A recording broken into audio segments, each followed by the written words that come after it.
Now, though, to energy. Can people power be used to drive down the costs of our energy bills? That's what the consumer watchdog Which is hoping for, with a new campaign to persuade more people to switch providers to find the cheapest tariff. Yes, it says we're currently missing out on billions of pounds worth of savings. It wants bill payers to group together to negotiate better rates. Well, with us now, Joe Shamash, who's launched a similar group initiative to the one from Which.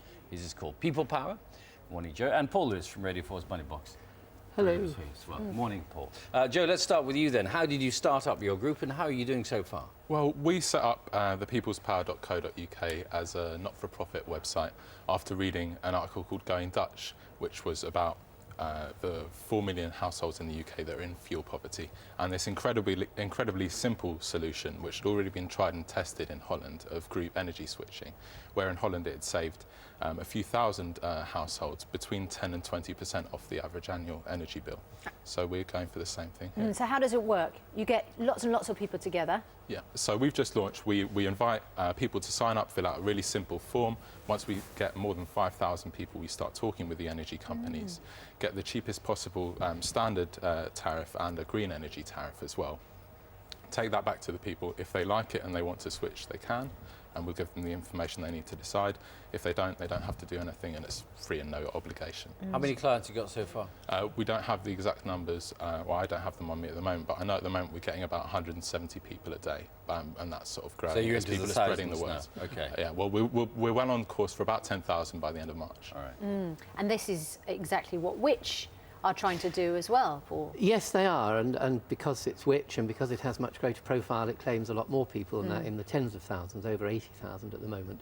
And they say that, you know, at the end of March they will go to the energy companies and try and negotiate good deals by what they call a reverse auction, which I think Joe's going to do a similar thing, that they'll say, OK, who'll let us pay 5p a kilowatt hour for gas or 15p for electricity? When a company says yes, they say, OK, let's bring it down to 14.8p and so on, until they get the lowest price. And when they've got that price, they'll say, OK, that's, you know, the hammer comes down and we'll shift all these people to you. It depends, though, on the energy companies playing ball.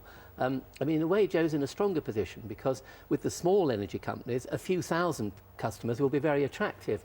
Whether even 50,000 will be that attractive to the likes of E.ON and EDF when they've got millions of us in their thrall, I'm not so sure. I mean, that's the issue. Couldn't the energy companies just turn around and say, well, we're not that bothered, to be honest? Well, they could, but there's a lot of energy companies out there. There's the big six, and then there's a lot of smaller players as well. And what we're interested in doing is making the whole energy market more competitive. I mean, that's part of the problem at the moment.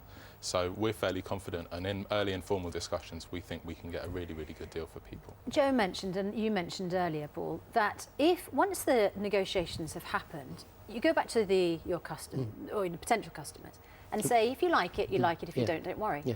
But if they don't like it, or a significant chunk of them don't like it, then the rest in the negotiating group are left without the deal. Well, this is the problem, one of the problems of the negotiation, because you're going to have to go to the companies and say, I've got X thousand people. But you don't know you'll get them because there'll be attrition from the list. People will drop out. People will look at it and think, well, that's not much better than my deal. Though often that's very hard even to assess. So I think it'll be hard to say, we are going to bring you X thousand customers. You can say, we hope to bring you X thousand customers, but it may well be a lot fewer than that. And the other problem, and Joe mentioned fuel poverty, is that this seems to me to be something that will attract the switching classes, if you like, the ones who switch bank accounts, switch energy companies. Whether it will really be available to people who don't have computer access, who are on prepayment meters, or who simply aren't used to doing that kind of thing, I'm not so sure. Joe, have you had any deals struck yet? What, with energy companies? Yeah. No, we haven't started talking to them. We will once we build up a larger number of people. But what we are doing is talking with community groups and citizens advice bureaus and people like that to make sure that we can get hold of people and make this available to people who might not have easy access to computers, because they might be the people who stand to benefit the most. Right. And if anyone's watching who's a member of a community organisation that's interested, please do get in touch with us through our website. It depends on two things, though. One, people having the energy to sign up to a group like yours or to the Which group, and then maintaining that level of interest, because once you sign up to a tariff, you could always get changed, and you might have to start thinking together collectively about switching again, wouldn't you? Yeah, well, it's a rolling process, so it's not just a one-off sign-up deal. We've set up as a specific company, a community interest company for this, and we'll be doing this on. And do you make? Is there any sort of? Is there any financial interest in it for? We're people not running for groups profit. like this? You're not for profit. Yeah. So anything that we do make in terms of surplus, we'll invest into community energy projects. Paul, you mentioned the sort of switching classes. There are plenty of people who think, what a hassle. You know, are they right? Well, it can be a hassle, and you may not save that much. Once you've done it once, you may not save that much. But I think this kind of initiative, first of all, it gives us a sense that we have a bit of power as customers, which is important. And, you know, people generally don't like the power companies, and they'll like them even less when their profits start being published over the next week or two. So I think it will encourage people to do it. I'm putting full details of Joe's site and of the Which site on my Twitter, Paul Lewis Money, and also I'll be doing a blog about it later, so people can read the details and the pros and the cons and the questions that we need answering. At Paul Lewis. At Paul Lewis Money. All right. Thank you very much. And Joe, Joe, thanks thanks to you. very Thank you. much. Thank you. The time is